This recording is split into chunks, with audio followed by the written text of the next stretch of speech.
Friends, Radhe Radhe. Welcome back to our channel that is Gyani politics. आज हम discuss करेंगे nation building के बारे में। तो फर्स्ट ऑफ ऑल ये हमारा बीए और क्लास 11th स्टूडेंट्स के लिए बहुत इंपॉर्टेंट टॉपिक है। तो फर्स्ट ऑफ ऑल हम डिस्कस करने जा रहे हैं what do you mean by nation building. तो बेसिकली ये जो नेशन बिल्डिंग है एक बहुत ही स्ट्रक्चरिंग और कंस्ट्रक्टिंग प्रोसेस है जिसमें नेशनल आइडेंटिटी की भी किसी भी पर्सन की इंक्रीज की जाती है with the help of state power. ठीक है। अब बेसिकली इसमें कुछ स्कॉलर्स हैं, उनका क्या व्यू है। According to the Hames Milonas, legitimate authority in modern national state is connected to the popular rule and two majorities. Basically जो legitimacy authority होती है मतलब highest authority of the state वो connect होती है popular rule के हाथों और majorities के हाथों। अब क्वेश्चन आता है कि ये majorities कैसे बनती हैं।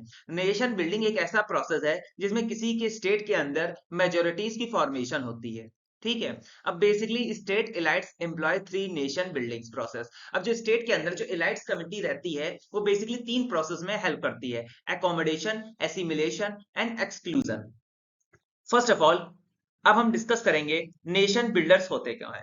Nation builders are those members of the state who take initiative to develop the national committee through government programme. तो नेशनल बिल्डर्स वो पीपल हैं जो एक प्रकार से नेशन की कमेटी एक ग्रुप बनाते हैं with the help of government programmes. इसमें मिलिट्री कंस्क्रिप्शन आता है, national content, mass schooling. National building can involve the use of propaganda और major infrastructure develop for social harmony and economic growth. अब इनके जो गोल्स होते हैं वो रिकॉर्डिंग सोशल सामाजिक में खुशी मेंटेन करने के लिए और इकोनॉमिक की ग्रोथ के लिए। तो नेक्स्ट हमारा टॉपिक है that is modern era. In modern era, अब मॉडर्न एरा में नेशनल बिल्डिंग की क्या इंपॉर्टेंस है। तो बेसिकली मॉडर्न एरा में जो नेशनल बिल्डिंग है उसका काम है नेशनल गवर्नमेंट को स्थापित करना, एजुकेशन को बढ़ाना, military defence sector, elections, land registry, import customs registration, birth, immigration, transport infrastructure, municipal governance charters. तो बेसिकली इन सारे गोल्स होते हैं हमारे। तो दोस्तों अब हम डिस्कस करेंगे बिल्डिंग मेथड्स को, नेशन बिल्डिंग मेथड्स को डीपर लेवल पे। तो basically may be deliberately constructed by different ethics groups into a nation. तो बेसिकली जो हमारा नेशन बिल्डिंग है ये जानबूझ कर बहुत सारे एथनिक ग्रुप के द्वारा बना है। ठीक है। अब बेसिकली ये किस लिए बना था, क्योंकि ये स्टेट्स में colonial practice divide and rule को हटाने के लिए। In functional understanding national building both economic and social factor are influential. अब देखिए, अगर हम ओवरऑल ब्रॉडर एस्पेक्ट्स में देखें तो जो हमारी नेशनल बिल्डिंग है इसमें इकोनॉमिक और सोशल दोनों फैक्टर प्रभाव डालते हैं। Development of nation state is different times place influence by different condition. It has been suggested that elites and masses in Great Britain, France, USA grow identify each other those states where stabilized and nationalists develop। तो basically USA, France और Britain के जो elites थे और masses थे उन्होंने with the help of nation buildings basically nationalism को develop किया और इसी के हिसाब से एक्सचेंज ऑफ टैक्स का भी डेवलप किया। ठीक है। अब हमारी आती है Germany, Japan after second world war. क्या कंडीशन रही उनकी नेशन बिल्डिंग में। The Allied victors engage in large scale nation building with considered success in Germany।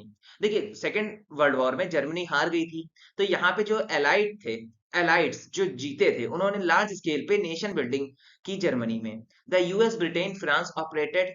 अब बेसिकली वेस्ट जर्मनी को ऑपरेट किया था यूएसए ने, ब्रिटेन ने फ्रांस से।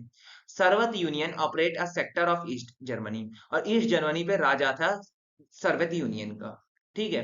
इन Japan the victors were normally in charge but in practice the USA full in control. तो basically Soviet Union का प्रभाव था ईस्ट जर्मनी में। जापान में विक्टर्स थे, मींस एलाइड विक्टर्स थे, लेकिन ओवरऑल कंट्रोल अगर देखा जाए तो किसका था, यूएस का था। Again considerable political and social impact जिसका हुआ। अब नेक्स्ट आता है हमारा NATO. After the collapse of communism in Yugoslavia. अब बेसिकली कम्युनिज्म खत्म हो गया था यूगोस्लाविया में 1990s के तरफ। तो बेसिकली एक सिविल वॉर शुरू हुई तब कम्युनिज्म खत्म हुआ, है ना। A Dayton agreement are also referred Dayton accords of north. तो इस प्रकार में एक North Atlantic Treaty Organisation sign हुई।